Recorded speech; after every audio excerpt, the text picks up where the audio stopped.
Hello guys. Welcome to the Big Brain Time channel. Today I'll be starting a new series every week to talk about a tank.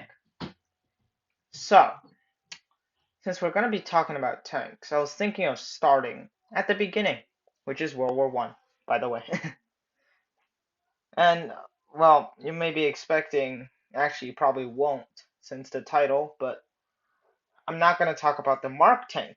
I'm going to talk about a tank slightly less known, the A7V Sturmpanzerwagen. It's a German creation, and well, it's a tank. Just like its other World War One counterparts, it does not have a turret. It has sponsons instead. Sponsons are kind of like mini turrets that only spin halfway, and it's attached to the side of vehicles instead of on top.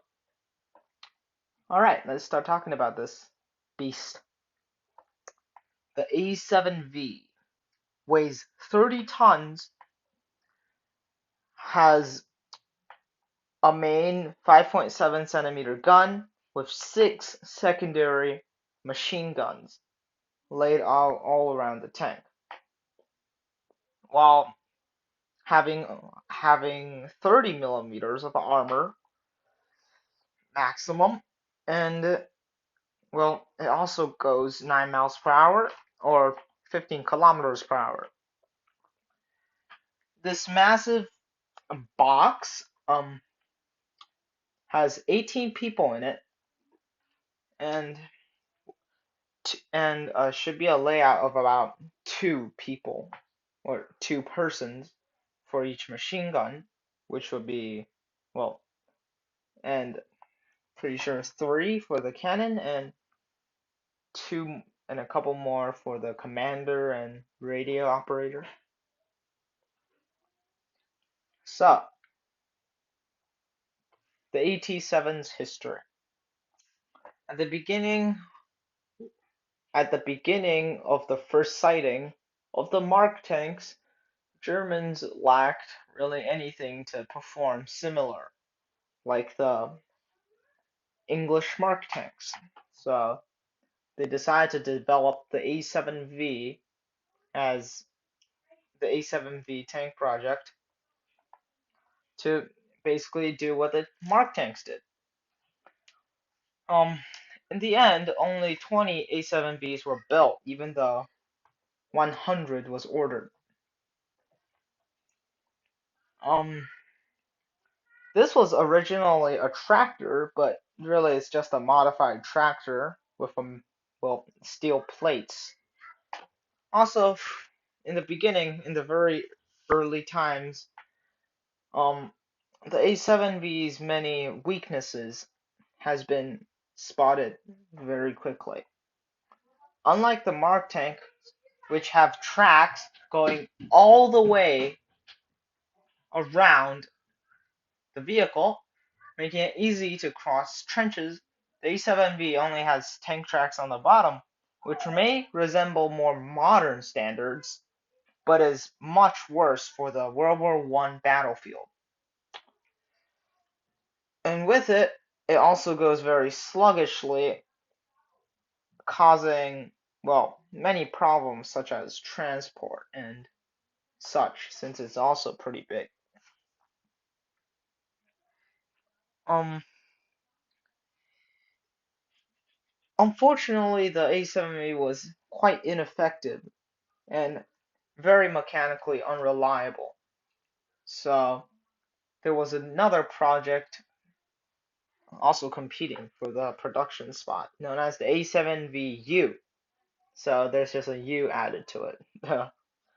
Instead, this version of the tank looked way more like the Mark tanks, and it had sponsons instead of on the front, had 2 sponsons on the side, and has a rhombus or parallelogram-like track positioning. Um, the only really surviving, well, not just the only surviving A7V till today would be a tank called the Mephisto, which is in the well, it's in Australia, but there's other parts of it, such as turrets in different parts of the world. This tank had quite an interesting history, as in France in April 24, 1918, when um the first ever recorded tank battle happened between three A7Vs and three British Marks. I'm not sure which Marks were, but I was sure that one of the Marks, the male one, which means the one with the cannon instead of the machine guns, the Mark IV. And well, the British tanks engaged with the A7V tanks, but really since it was since it was really a 1v3, since the female British tanks, which has two of them, so it's more like a 1v3 instead of a 3v3. The female the females means it only has machine guns, causing it to be a lot more difficult. But in the end, the A7Vs kind of, due to their bad performance, um, one of them kneeled over, and I think one of them also got knocked out. And well, that's really the history of the A7V. It's a big box, and that's about it.